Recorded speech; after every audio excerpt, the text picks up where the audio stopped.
자, 모집단과 표본이에요. 일단 용어를 좀 몇 개 아셔야 되는데 우리 여기 통계적 추정 단원 같은 경우에는 너네 말이 엄청 헷갈려. 표본 평균이 나오는데 표본 평균의 평균이 나오고 표본 평균의 분산이 나오고 막 이래요. 그래서 말을 좀 잘 헷갈리지 않게 이해를 잘 하시는 게 중요합니다. 봅시다 일단 모집단과 표본 전수조사라고 나와 있는데 전수조사라는 건 조사의 대상이 되는 자료 전체를 조사하는 방법인 거죠. 예를 들어서 우리 학원생을 대상으로 조사를 한다. 그러면 우리 학원을 다니는 모든 학생들을 다 조사를 하는 거야. 그게 전수조사고요. 표본조사는 조사의 대상이 되는 자료의 일부만을 조사하는 방법이 나와 있는데 너네 생각을 해보면 사실 우리 학원생 같은 경우는 전수조사 할 수 있겠죠. 근데 예를 들어서 좀 있으면 있을 대선을 하는데 선호도 조사를 한다. 누굴 뽑을 건지. 근데 우리나라 국민 전체를 유권자 전체를 대상으로 조사를 할 수 있을까요? 힘들겠죠. 전수조사 힘들겠죠. 그래서 몇 명만 뽑아서 표본 조사를 하는 거예요. 그래서 항상 뭐 대선 지지율이나 이런 거 이제 뉴스 기사 같은 걸 보면은 성인 남녀 몇 명을 대상으로 했다. 또 누구 몇 명을 대상으로 했다. 이런 식으로 나와 있어요. 그게 표본 조사예요. 그렇죠? 대상을 전체 조사하기 힘들 때 일부만 뽑아서 조사하는 방법이 표본 조사가 되는 거고.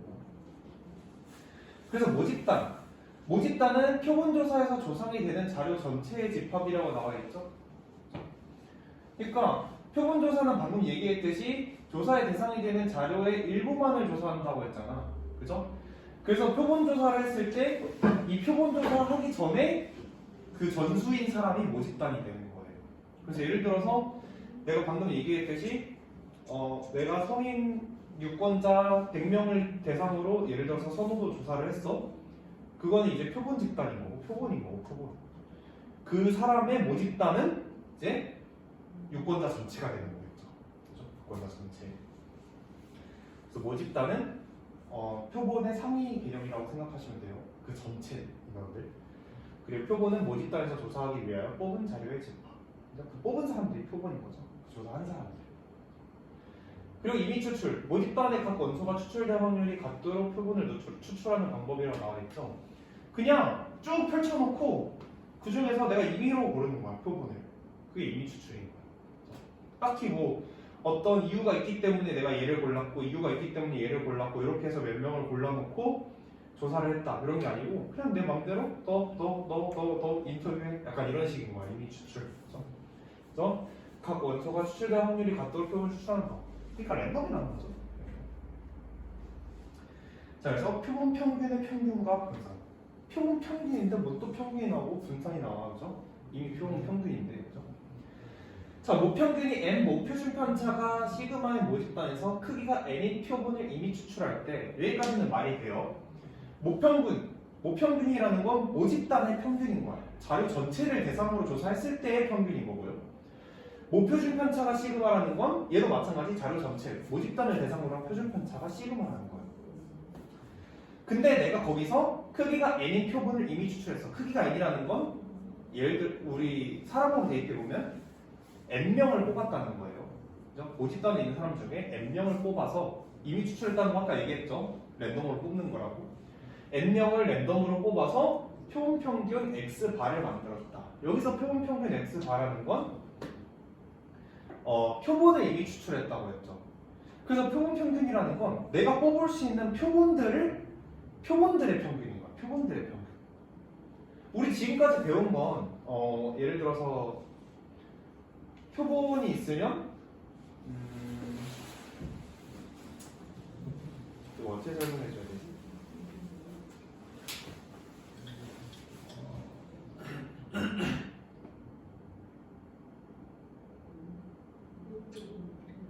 뭐 어쨌든 표본 평균이라는 건 그 예를 들어서 우리 지금까지 했던 확률로 생각해 보면 어떤 확률 변수가 있고 거기에 대한 확률이 있죠.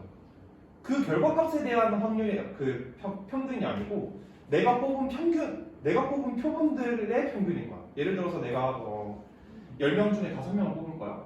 근데 내가 그 5명을 이쪽 반에서 뽑을 수도 있고 이쪽 반에서 뽑을 수도 있고 섞어서 뽑을 수도 있고 다양하게 뽑을 수가 있죠. 그 뽑을 수 있는 경우들의 평균이 되는 거예요. 뽑을 수 있는 표본을 뽑는 경우들에 대한 평균입니다. 그래서 그 표본 평균 x에 대하여 평균 분산 표준 편차를 만들어낼 수가 있는데 평균은 원래 목평균이랑 똑같아요. 표본 평균의 평균이에요. 얘는 표본 얘를 보고 얘는 표본 평균이야라고 하시면 안 돼요. 얘는 표본 평균의 평균이에요. 뽑을 수 있는 표본들의 평균의 평균인 거야. 그렇죠? 표본 평균의 평균은 원래 목평균이랑 같고요. 그렇죠? 그리고 표본 분산은 원래 분산을 크기 n으로 나눠주시면 분산이 되고요. 표준 편차는 분산을 이렇게 씌워주시면 돼요. 자, 모집 단위 정규 분포를 따를 때 표본 평균은 표본의 크기에 상관없이 정규 분포를 따른다. 아까 얘기했죠? 모집 단위 정규 분포를 따라.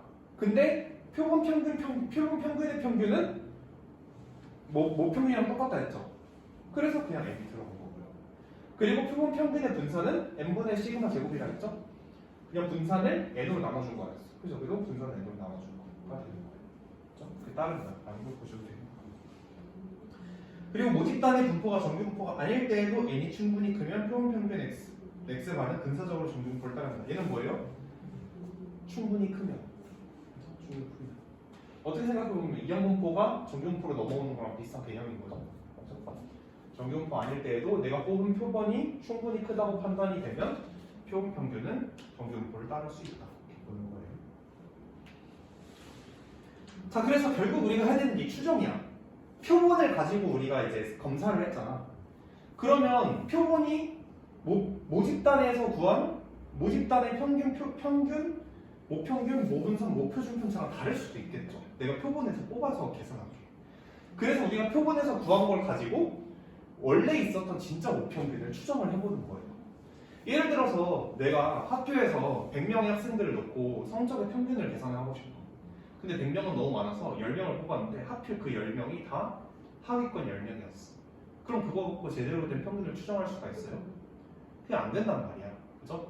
그래서 이제 우리 구한 표본을 가지고 이제 목평균을 추정을 할 수가 있는 거예요.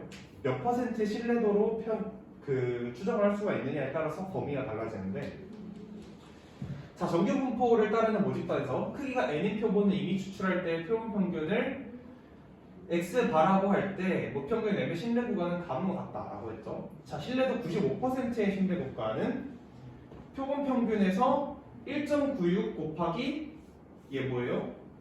표본 평균의 표준 편차죠. 표본 평균의 표준 편차를 곱한 거보다 크거나 같고, 표본 평균에서 1.96 곱하기 표본 평균의 표준 편차를 곱한 거. 이렇게 계산하면 신뢰도 95%의 신뢰 구간이 돼요. 자, 근데 신뢰도 99%의 신뢰 구간을 보면 빼주는 값이랑 더해주는 값이 더 커졌어. 어때요? 얘가 범위가 더 넓어졌죠. 이 m은 모평균이야. 근데 이 모평균이 속할 수 있는 범위가 더 넓어지니까 신뢰도가 더 올라갔죠. 그죠? 그러니까 얘는 이건 거야. 예를 들어서 내가 뭔가를 계산을 했는데 내가 너네한테 1부터 100까지 숫자를 하나만 골라보라고 했어. 그치? 그냥 한 명이 골랐어, 숫자를.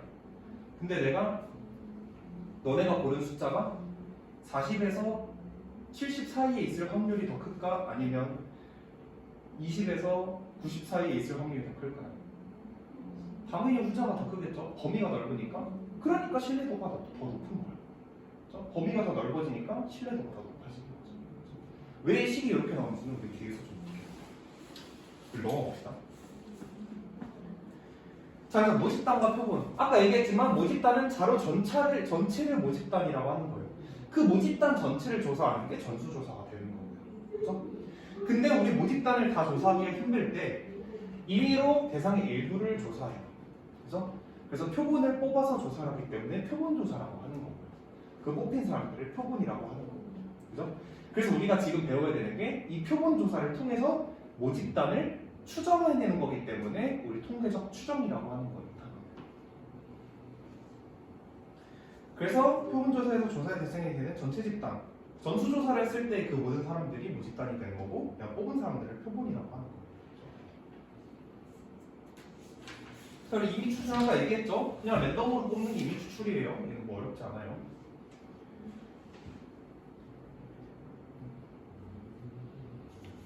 자, 그리고 얘 같은 경우는 그냥 우리 사실 앞에서도 한 건데, 예를 들어서 우리 10개 중에서 당첨 제비가 3개가 있는데 첫 번째 사람 먼저 뽑고 두 번째 사람 먼저 뽑고 이런 거 한 적 있죠, 앞에 문제에서.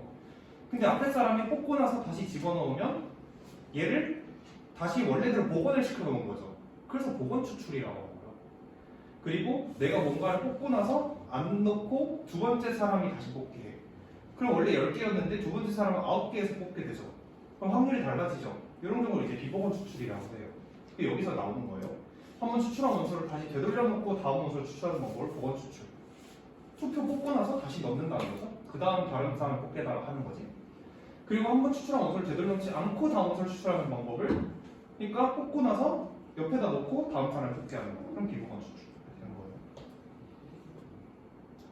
자, 근데 우리 비복원 추출 같은 경우에는 내가 한 시행이 뒷사람의 시행에 확률에 영향을 줄 수가 있죠. 그렇죠? 근데 우리 복원 추출 같은 경우는 내가 한 시행이 뒷사람한테 영향을 주지 않죠.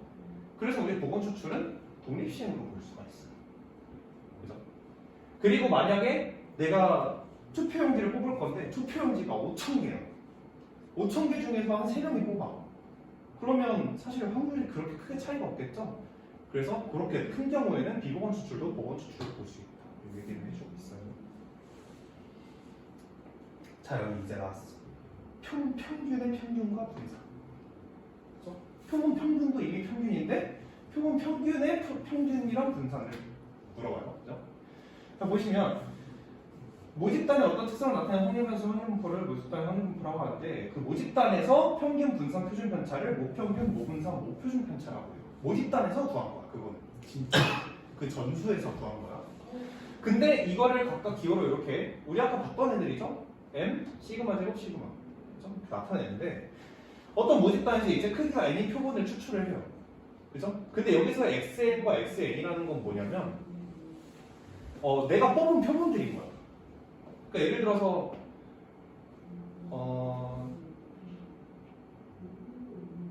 숫자로 생각해보면 내가 1번부터 10번까지 중에서 표본을 3개를 뽑을 거야.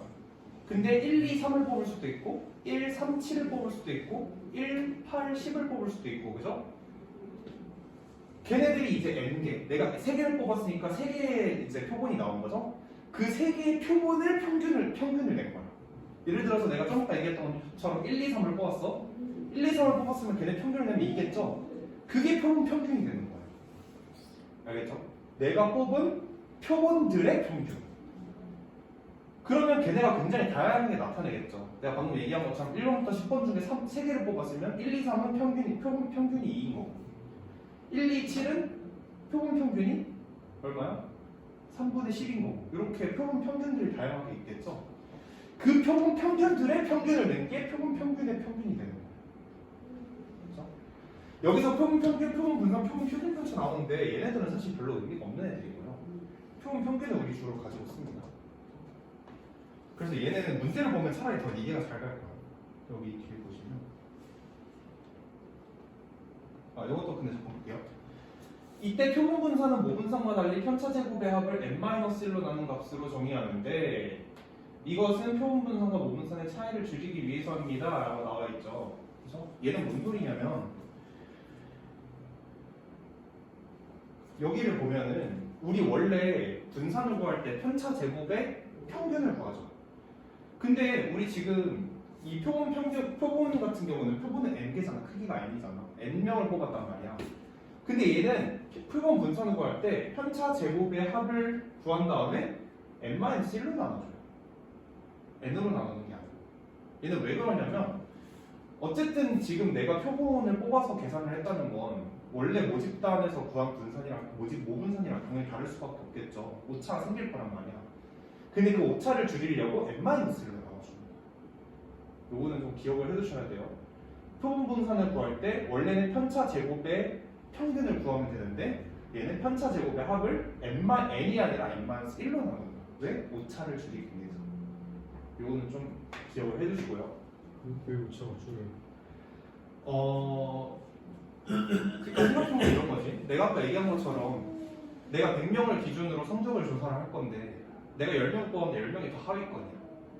근데 걔네들 성적을 더했을 때 내가 n명이 10이 아니라 9로 나누면 점수가 조금 더 올라갈 수도 있겠죠. 그런 식으로 이제 오차가 줄 수도 있다는 거야. 그렇죠? 그런 식으로 오차를 줄이기 위해서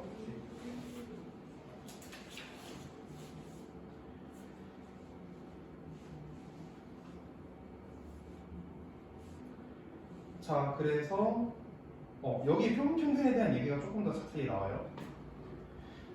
지금 우리 크기가 2 표본을 보건 추출한다고 했는데 여기 보세요. 우리 임의로 한 장의 카드를 꺼낼 때 카드에 적힌 수를 확률 변수 x라고 하는데 지금 저희 보면 0, 2, 4, 6이 나와 있죠. 그래서 임의로 한 장의 카드를 꺼낼 때 카드에 적힌 확률 변수니까 0, 2, 4, 6이고 각각의 확률은 4분의 1이 돼요. 그죠? 근데 이 모집단에서 모평균이랑 모분산을 구해보면 평균은 3, 분산은 5가 나온대요. 그래서 표준 분산을 몇 초 올 거고 이렇게 나오는데 근데 우리 위에서 크기가 2 표본을 보고 추출한다고 했죠. 그죠? 0부터 0, 2, 4, 6 이렇게 들어있는 주머니에서 내가 카드 한 장을 뽑고 다시 넣고 보고 추출이니까 다시 넣고 한 장을 더 뽑는다는 거야. 그러면 내가 지금 0, 0을 뽑을 수도 있고 0, 2, 0, 4, 0, 6 아니면 2, 4, 2, 6 이런 식으로 뽑을 수 있겠죠. 두 개를. 그 두 개의 평균을 구한 게 표본 평균이 되는 거라고. 그래서 내가 예를 들어서 카드를 보건 추출해서 두 번을 뽑았는데 0, 0이 나왔어. 그러면 걔네 둘의 평균을 구하니까 표본 평균은 0이 되는 거고요. 내가 만약에 뽑았는데 0, 6이 나왔어. 그럼 걔네의 평균을 구해야 되니까 표본 평균은 3이 되는 거고요. 그래서 걔네들 사이의 평균을 지금 다 구해놓은 거야. 그래서 나올 수 있는 평균을 다 보니까 0, 1, 2, 3, 4, 5, 6까지 7개의 평균이 나올 수가 있어요. 표본 평균이. 그래서 표본 평균이 0이 나올 때, 1이 나올 때, 2가 나올 때, 3이 나올 때, 4가 나올 때, 5가 나올 때, 6이 나올 때 각각의 확률을 더하면 계산을 하면 새로운 확률 변수가 나타난 거겠죠. 그죠? 새로운 확률 변수가 나타난 거예요. 이렇게. 평균이 0일 때부터 6일 때까지 각각의 확률을 다 나타낸 거예요. 그럼 이제 이 표본 평균이 새로운 확률 변수가 됐죠. 그래서 이 표본 평균의 평균과 분산 표준 편차를 구할 수가 있는 거예요. 근데 얘를 만약에 계산을 해보면 표본 평균의 평균은 원래 있었던 모평균이랑 같다는 걸 알 수가 있고 표본 평균의 분산과 표준 편차는 분산 같은 경우는 원래 있던 모분산에 이 평균의 그 표본의 크기로 나눠주면 이제 표본 평균의 분산이 나오고 걔에다 루트 씌워주면 표본 평균의 표준 편차가 나옵니다. 이렇게 되는 거예요. 알겠죠? 그래서 Vx바라고 나와 있으면 x바가 의미하는 게 표본 평균이기 때문에 표본 평균의 평균, 표본 평균의 분산 이렇게 되는 거예요. 알겠죠? 말이 헷갈리죠? 그래서 평균은 모평균이랑 같고 분산은 원래 분산을 크기로 표본의 크기로 나눠주면 구할 수가 있어요. 이렇게 구할 수 있어. 크기가 2인 게 두 번 뽑는 거예요? 두 개를 뽑으면 크기가 2인 거야. 크기가 3이면 세 번 뽑았다는 거야.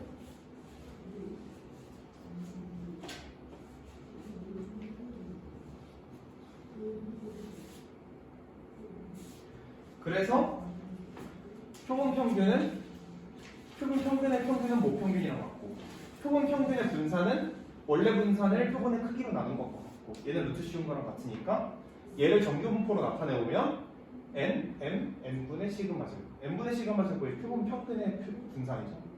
그래서 이렇게 정규분포로 만들 수가 있고 원래 모집단이 정규분포가 아니어도 값이 크면 근사적으로 정규분포를 따를 수도 있고 값이 크면 된다는 거 우리가 이전에도 배웠죠. 정규분포 할 때도. 그래서 생각하시면 되겠습니다. 자, 근데 여기서 중요한 게 뭐냐면 우리 아까 표본 분산과 표본 표준 편차도 배웠죠. 잠깐 나왔어요. 그죠? 근데 표본 평균의 분산, 표본 평균의 표준 편차랑 표본 분산, 표본 표준 편차는 완전 다른 애들이에요. 걔네는 분리할 줄 아셔야 돼요. 표본 분산, 표본 표준 편차는 내가 뽑은 표본들의 분산과 표준 편차인 거고 표본 평균의 분산, 표본 평균의 표준 편차는 내가 구한 표본들을 평균을 낸 다음에 그걸 확률 변수로 만들어서 거기서 구한 분산 표준 편차가 되는 거예요. 둘이 달라요. 말이 어렵죠? 헷갈리죠?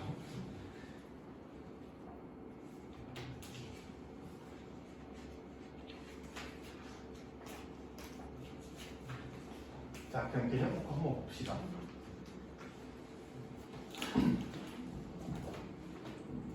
자, 정규분포 60, 10의 제곱을 따르는 모집단에서 크기가 20인 표본을 이미 추출할 때 표본 평균의 평균과 분산을 구하게 되겠죠?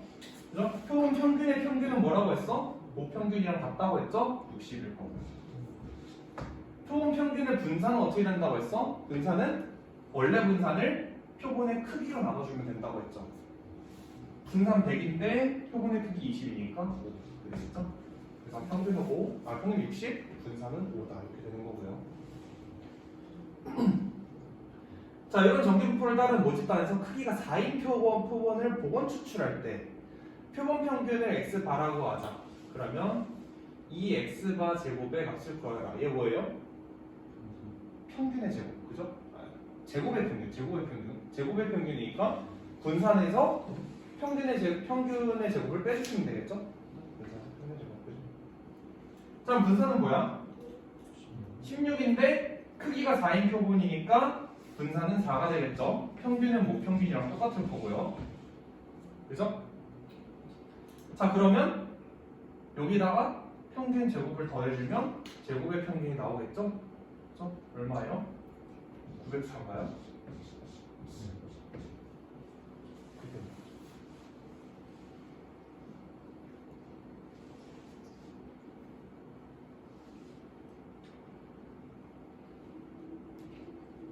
자, 여기서의 우리 복원 추출을 했다는 건 얘가 독립시행을 했다는 걸 얘기해 주는 거예요.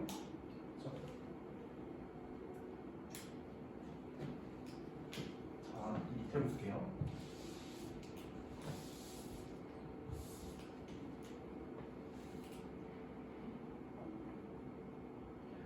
자, 3번.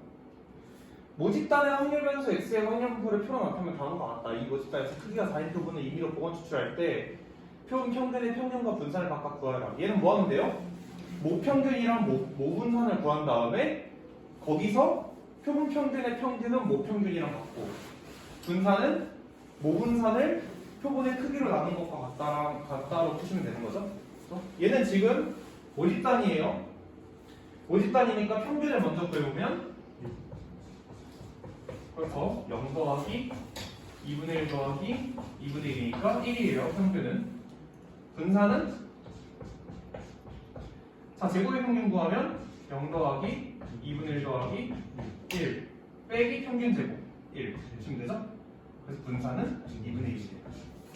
그래서 평균의 평균은 모평균이랑 같고 분산은 원래 분산을 표본의 크기 4로 나눠주면 됩니다. 그래서 8점 됐습니다. 이렇게 찾아주시면 되겠죠? 됐죠?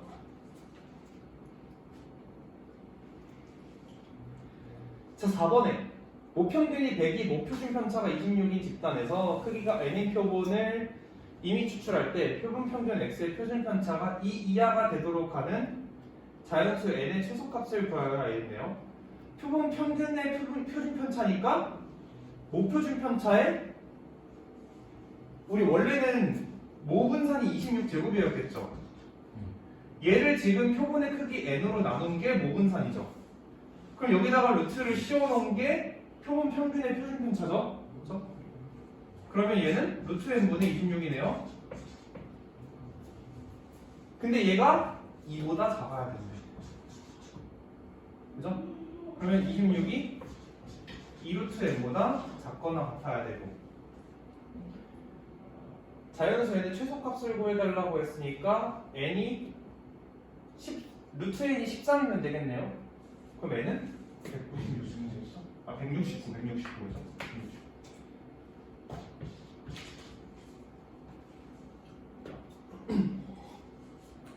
자, 5번에 모집단에서 복원 추출로 크기가 5인 표본 2, 4, 6, 6, 11을 추출하였을 때 표본 분산을 구하라 했죠. 자, 표본 분산은 뭐예요? 표본 평균의 분산이랑 다른 거라 했어요.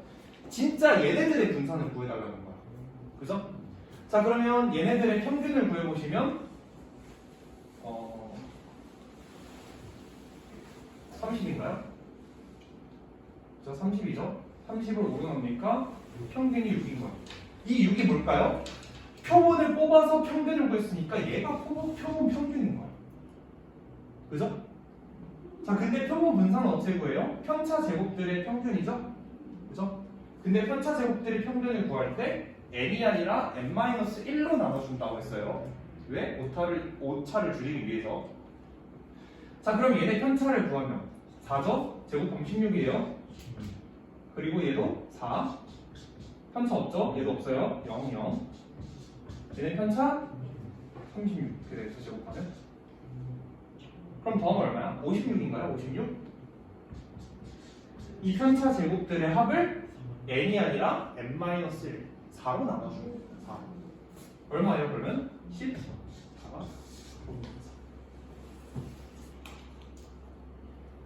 그리고 우리 표본 분산은 S라고 쓴다고 했죠? 아, S제곱, S제곱.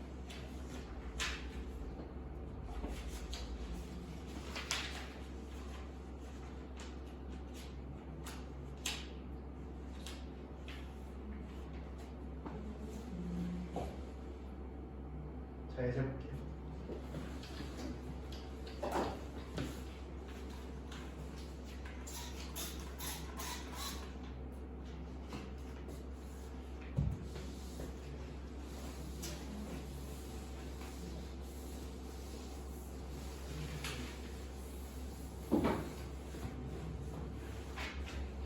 자, 이제 1번. 오른쪽 그림과 같이 숫자 1, 7이 각각 적힌 4개의 공이 주머니에 들어있다. 이 주머니에서 임의로 크기가 2인 표본을 보건 추출을 할 때 공에 적힌 숫자의 평균을 x바라고 하자. 얘가 표본 평균인 거죠. 그래서 지금 표본 평균의 확률 분포를 표로 나타내라고 했죠. 이거 직접 구하라는 소리야. 그죠?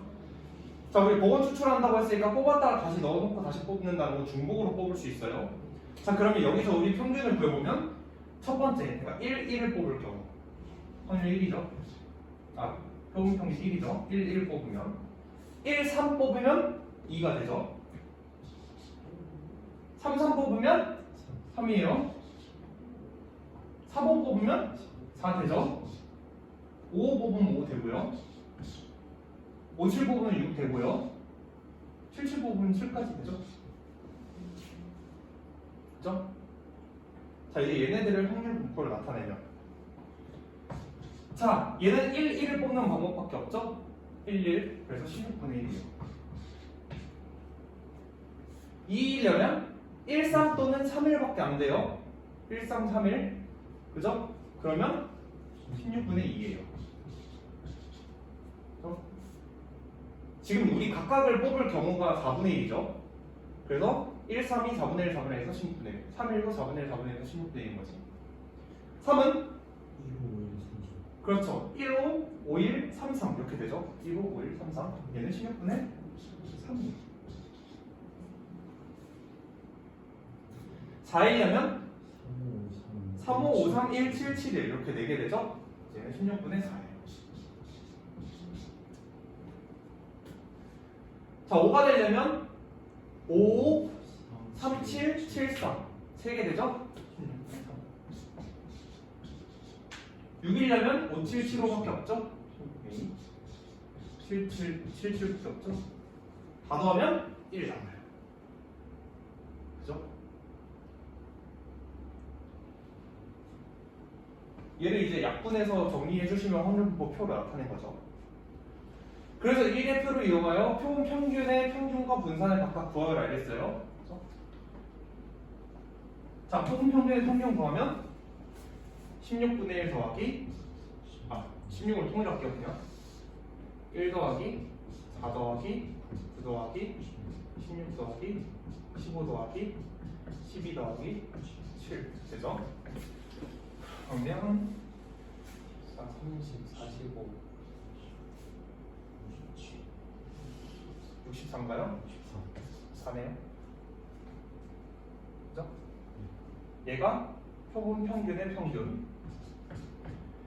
자, 그리고 분산은 제곱의 평균 구해야 되죠? 그러면 16분의 다시 제곱해서 넣으면 1, 8, 27, 64, 125, 72, 49 이렇게 되나요? 그러면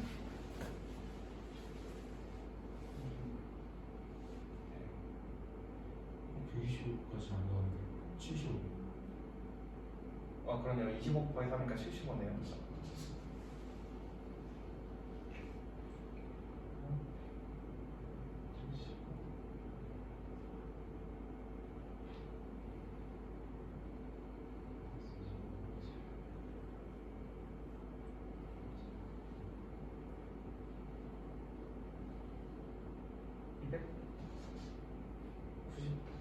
여기인가요? 그렇죠? 16분의 296이에요.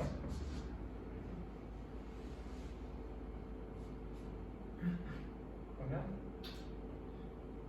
120.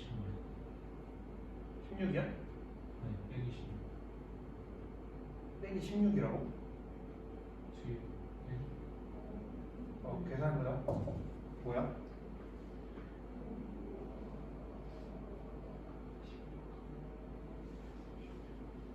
안 나오네?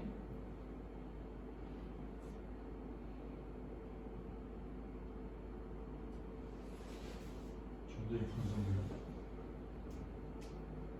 정답 보세요. 8로 나눠지네요. 2분의 37. 그렇죠? 이렇게 나오네요. 그럼 얘가 평균의 제곱의 평균. 얘에서 평균 제곱을 빼면 되죠? 16. 빼면 2분의 32니까 2분의 5가 되네요.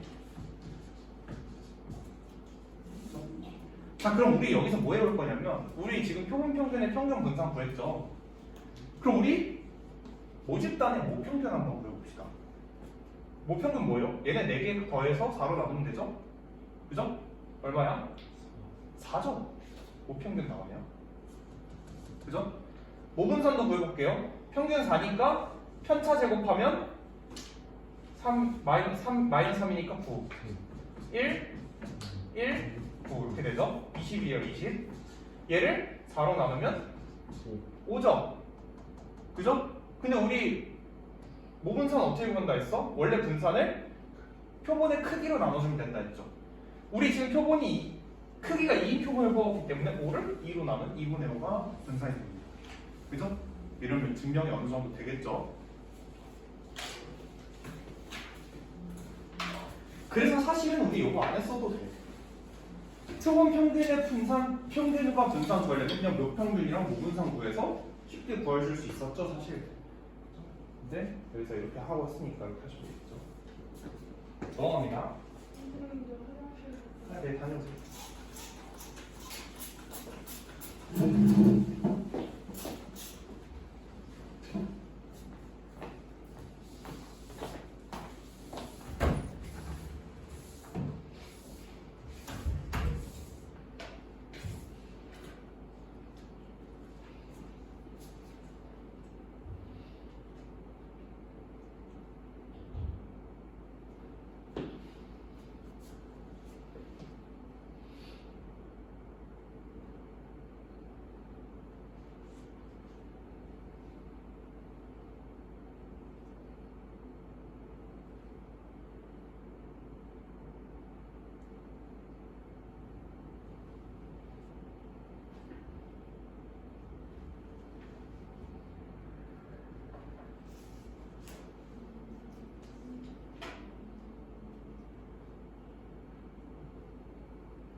어느 제과점에서 만드는 빵 한 개의 무게는 평균이 120g, 표준 편차가 24g인 정규 분포를 따른대요. 얘는 n 120에 24g 이걸 따르는 거죠. 이 중에서 36개의 빵을 이미 추출할 때 빵 무게의 표본 평균이 112g 이하의 확률을 구하래요. 그럼 우리 표본 평균은 모평균이 표본 평균의 평균은 모평균이랑 같고요. 그리고 표본 평균의 분산은 원래 분산을 표본의 크기로 나눈 36분의 24제곱과 같겠죠? 맞아요? 그럼 얘가 표본 평균이 따르는 정규분포가 되겠네요. 근데 우리 36은 6의 제곱이죠? 그럼 6분의 24의 제곱이 되는 거지? 그러니까 4죠, 4의 제곱. 이렇게 되는 거예요. 그렇죠? 자, 그럼 얘를 따르니까 표본 평균이 112 이하의 확률이면 P, X바가 112 이하일 되는 거죠. 그럼 얘를 우리 표준 정규분포로 바꿔보시면 자, 시그마분의 얘에서 얘 빼면 마이너스 8이죠. 마이너스 8. 그죠? 그러니까 마이너스 2보다 작거나 같을 때네요. 마이너스 2보다 작거나 같을 때는 0보다 작거나 같다 해서 0부터 마이너스 2까지를 빼주시면 되죠? 그러면 0.5에서 0.477을 빼주시면 돼요. 그죠? 얼마요? 0.2.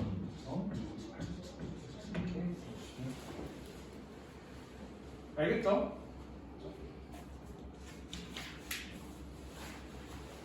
얘는 아까도 많이 했으니까 표준화 시키는 거 넘어갑니다.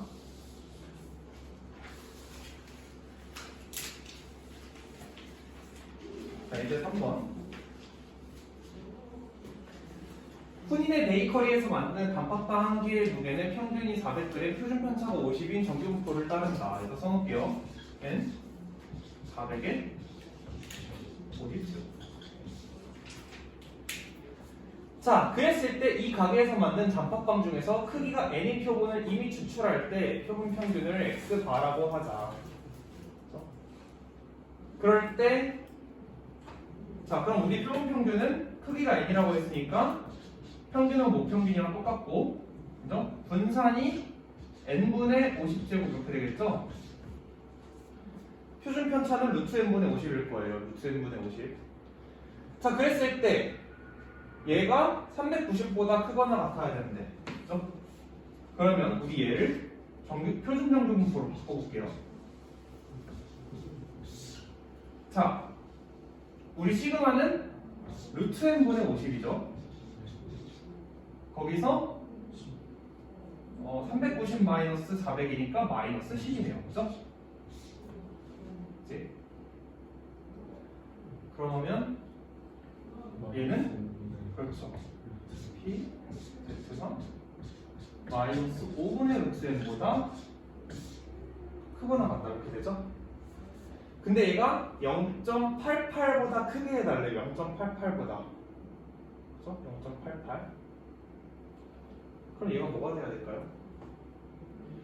우리 n은 자연수죠. 그럼 얘는 음수예요. 마이너스 붙어 있으니까 앞에. 근데 음수보다 크거나 같다고 했으니까 지금 아까 우리 표준 정규분포 어떻게 생겼었어? 이렇게 생겼었죠? 음수보다 크거나 같다는 건 여기 어디 있는 점보다 크거나 같다니까 이렇게 되겠죠. 그럼 내가 이런 거 어떻게 구하라 했어요? 요 절반은 0.59. 그지? 여기가 얼마인지를 찾으면 되죠? 근데 우리 0.88보다 크거나 같다 했으니까 여기가 0.5면 여기가 0.38이면 되겠죠. 그럼 둘이 합쳐서 0.88 되잖아. 그러면 얘가 최대 0.88까지는 돼 있어야 0.88보다 크거나 같다가 돼요. 그죠? 0.38 어디예요? 마이너스 1.2이 되죠. 그죠? 그러면 얘가 마이너스 1.2면 마이너스 1.2보다 크거나 같다니까 0.88이 돼요. 그죠? 이러면 n의 최소값이 나오겠죠. 자, 그러면 1.2가 나오려면 10분의 12가 나와야 되니까 5분의 6이 나와야 되죠? n 몇이에요? 36입니다.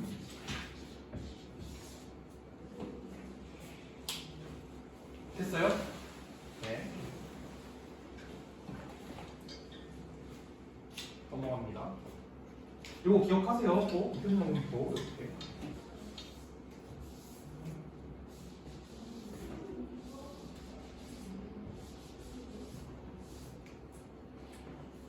넘어갑니다. 자, 그 다음 추정이에요, 추정. 우리 아까도 말했듯이 모평균의 추정. 우리 표본을 구해서 구한 거는 원래 모평균이랑 다를 수도 있다고 했죠. 그래서 모평균을 추정을 해줘야 되는 겁니다.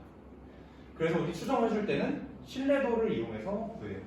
아까 봤죠? 신뢰도 95%, 신뢰도 99%. 걔네는 어떻게 나오는 거냐면 신뢰도 95% 같은 경우에는 아까 우리 1.96이라는 숫자가 있었고요. 신뢰도 99%에는 2.56이라는 숫자가 있었어요. 걔네들이 이제 정규분포에서 좀 나올 거예요. 보세요. 신뢰도 신뢰 구간 얘는 그냥 보실 필요 없고요, 굳이. 자, 여기부터 봅시다. 이쪽 쳐져 있는 거. 신뢰도랑 신뢰 구간에 모평균이 포함되어 있을 확률. 아까 말했죠?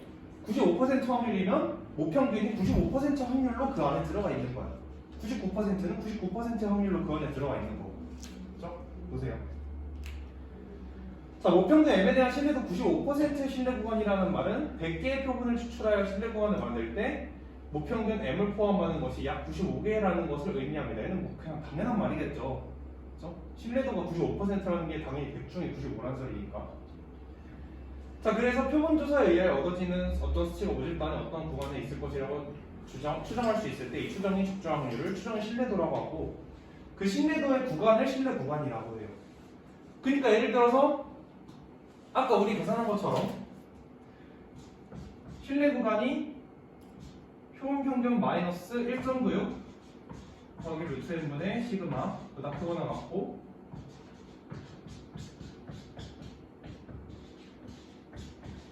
이렇게 나타내면 우리 신뢰도 95%의 신뢰 구간이 돼요. 그래서 신뢰 구간은 얘부터 얘까지를 신뢰 구간이라고 하는 거예요. 그래서 우리 신뢰 구간의 크기를 요거에서 요거를 빼서 구할 수가 있죠. 그죠? 얘에서 얘를 빼면 그 크기가 나오겠죠? 그럼 당연히 x반은 없어질 거고 얘에서 얘를 빼니까 1.96 곱하기 루트 n분의 시그마의 2배가 되겠죠. 신뢰 구간의 크기가. 그죠? 그렇게 보시면 돼요.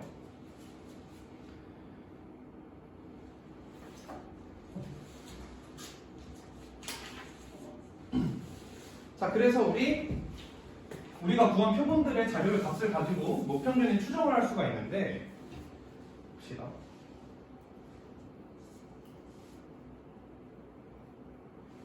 자, 우리 아까 모평균 추정할 때 내가 방금도 얘기했지만 1.96이랑 2.56이라는 숫자가 나왔잖아요. 걔네는 우리 정규분포를 통해서 나타나는 숫자들이에요. 우리 보통 신뢰도 추정을 할 때 신뢰도가 95%, 99%를 많이 써. 그래서 우리가 딱 배우는 거 두 가지예요. 다른 거 안 배워요. 95, 99%만 배워요. 자, 그래서 우리 모집단이 정규분포를 따를 때 크기가 n의 표본의 표본 평균은 정규분포를 따른다는 것을 앞에서 했죠. 그래서 우리 얘를 이제 표준화를 시키면 저렇게 확률변수 루트 n분의 시그마분의 표본 평균 마이너스 m 이렇게 표준 정규분포로 나타낼 수가 있죠. 자, 근데 이때 표준 정규분포에서 마이너스 1.96부터 1.96까지를 나타내면 0.95가 나와요. 0.95라는 게 뭐야? 확률이 95%라는 뜻이죠. 그래서 95%의 확률을 구할 때에는 마이너스 1.96부터 1.96을 사용을 하는 거예요. 그러면 이 Z가 뭐야? 우리 저거였죠. 표준 정규분포로 나타낸 표준화시킨 이 Z죠. 그래서 얘를 다시 원래의 표본 평균으로 되돌리는 거예요. 그죠? 그러니까 지금 얘를 지금 우리 모평균을 추정을 하고 있는 거죠. 그래서 요 가운데 모평균 n만 놔두고 모평균이 들어갈 수 있는 범위가 어디부터 어디까지가 되는지를 지금 추정을 하는 거예요. 이 식을 다시 바꿔서. 그래서 우리 Z는 조식이죠. 그래서 양변에 루트 n분의 시그마를 일단 곱해줘요. 얘는 양수일 거니까 어차피. 곱해주면 마이너스 1.96 루트 n분의 시그마, 1.5 루트 n분의 시그마까지 될 거고. 그래서 지금 얘는 우리 모평균만 가운데 남겨놓고 모평균의 범위를 찾는 거라고 했죠. 그래서 일단 모평균이 마이너스 m이니까 플러스 m으로 바꾸게 양변의 세 변에 마이너스를 다 곱해버려요. 마이너스를 다 곱하면 부동호방이 이렇게 바뀌고 얘는 플러스 되고 얘는 마이너스 되고 얘는 모평균 마이너스 표본평균 이렇게 되죠. 그래서 여기서 표본평균을 이쪽으로 다 넘겨놓은 게 이제 모평균은 표본평균 플러스 1.96 루트 n분의 시그마부터 표본평균 마이너스 1.96 루트 n분의 시그마까지 이 사이에 있으면 95%의 확률로 모평균이 이 범위 안에 들어가 있다. 이렇게 되는 거예요. 그래서 얘가 95% 확률의 모평균에 추정하는 신뢰 구간이 되는 거예요. 자, 그러면 아까 얘기했던 우리 99%도 얘랑 비슷한 거겠죠? 그죠? 99%는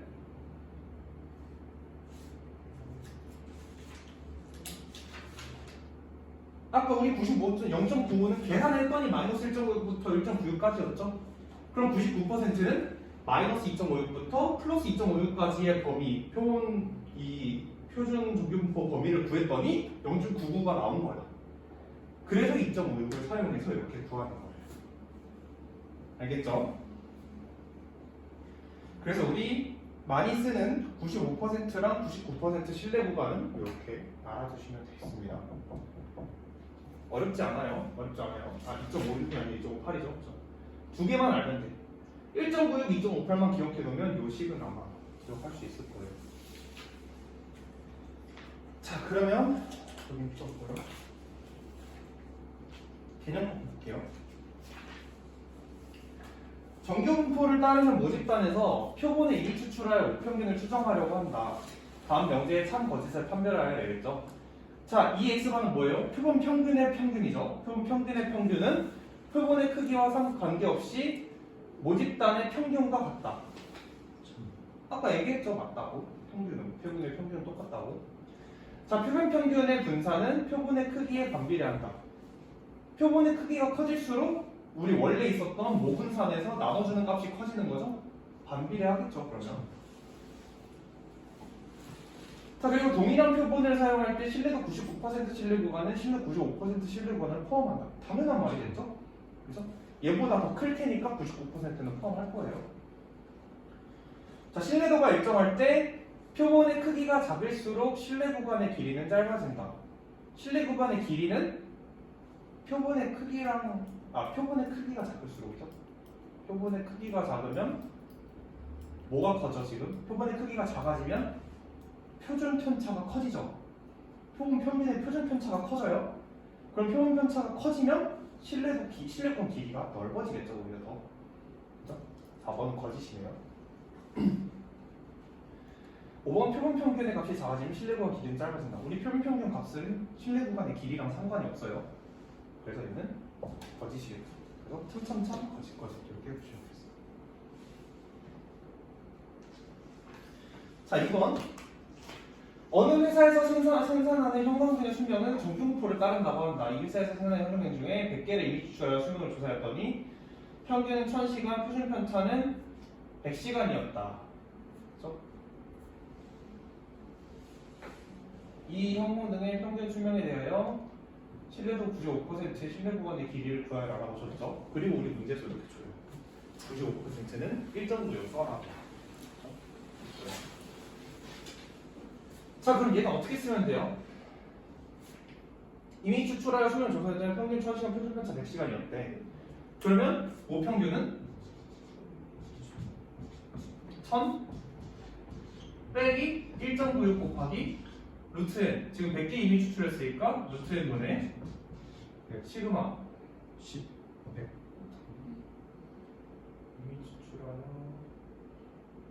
이미 추출하여 조사한 거죠, 얘는.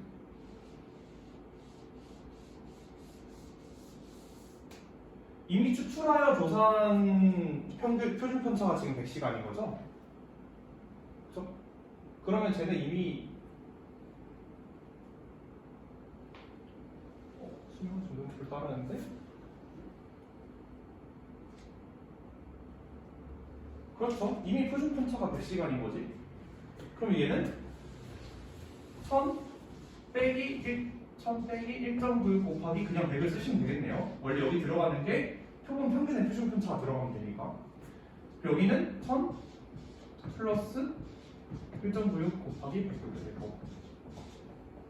그죠? 그럼 얘는 196이니까 804랑 4부터 1196까지네요. 그죠? 근데 우리 실내 구간의 길이는 어떻게 구하면 된다고? 얘에서 얘 빼면 된다 했죠. 그럼 어차피 1000은 없어질 거고 그냥 얘를 조배하면 된다고 했잖아. 그럼 196 조배하니까 392. 실내 구간 길이는 392. 39.2하는데요?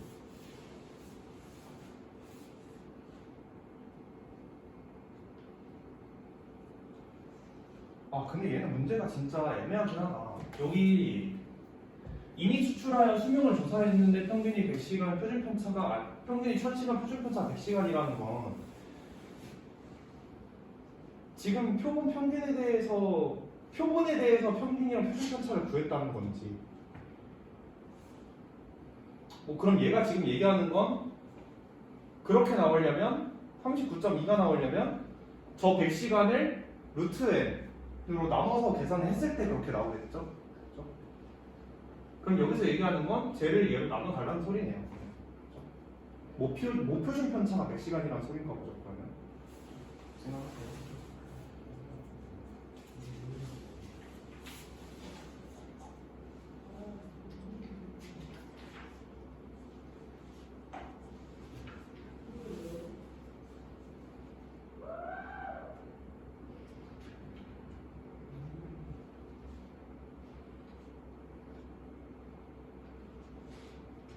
자 이제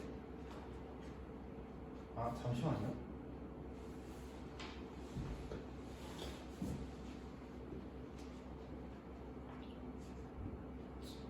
얘는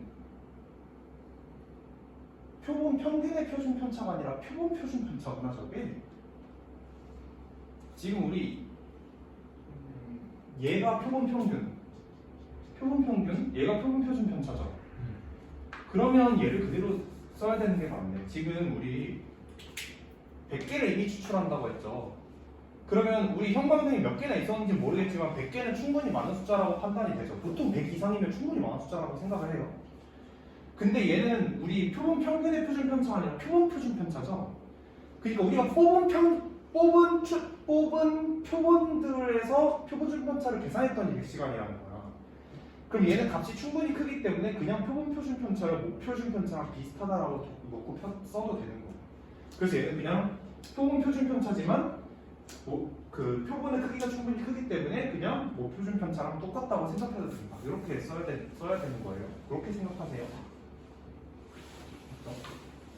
넘어갈게요. 자, 행복고등학교 학생의 수면 시간은 정규분포를 따른다고 한다. 이 고등학교 학생 중에서 100명을 임의로 뽑아서 수면 시간 조사했더니 평균 6시간 표준 편차. 얘 똑같은 말이에요. 좀 아까랑 100명 뽑았죠? 충분히 크죠?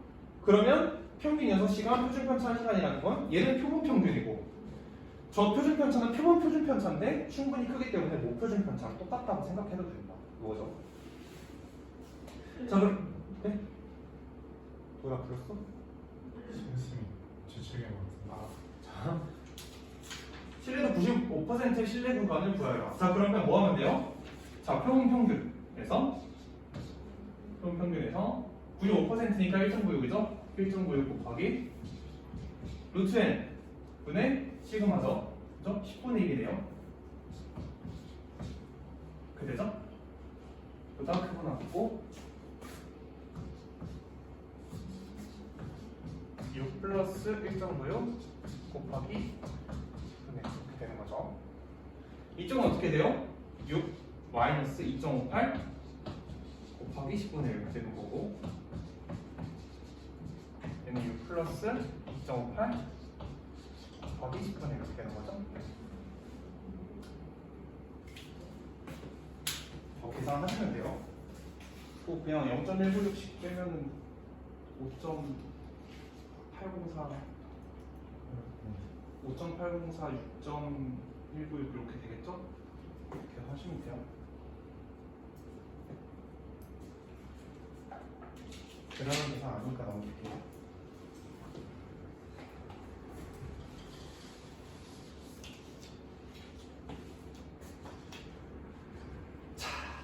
이번에 좀 신기한 애가 나왔죠.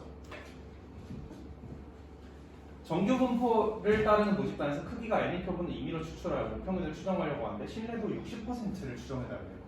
근데 아까 우리 신뢰도 95%랑 99%가 어떻게 만들어진지 봤죠? 그럼 얘도 만들 수 있어요. 신뢰도 60%를 추정한 신뢰도는 길이가 L일 때 신뢰 구간의 길이가 3L인 신뢰도를 오른쪽 표준 정규 분포 표를 이용하여 구하여라 이랬네요.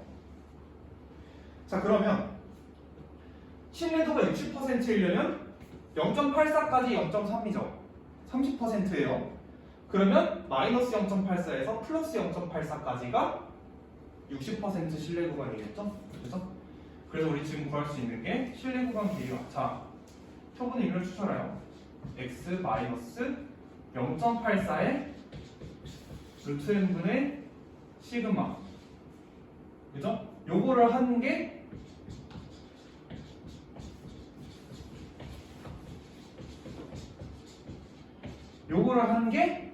이제 얘의 신뢰도 60%의 구간이 되는 거예요. 그럼 길이는 아까 얘에서 얘 뺀 거라 했죠? 그럼 어차피 얘네 둘은 없어지고 얘 곱하기 2 하면 된다고 했어. 그럼 뭐가 돼요? 1.68 루트 n분의 시그마, 그렇게 되죠? 근데 얘의 3배의 길이를 가지는 애를 찾아달래요. 얘 곱하기 3하면 얼마야?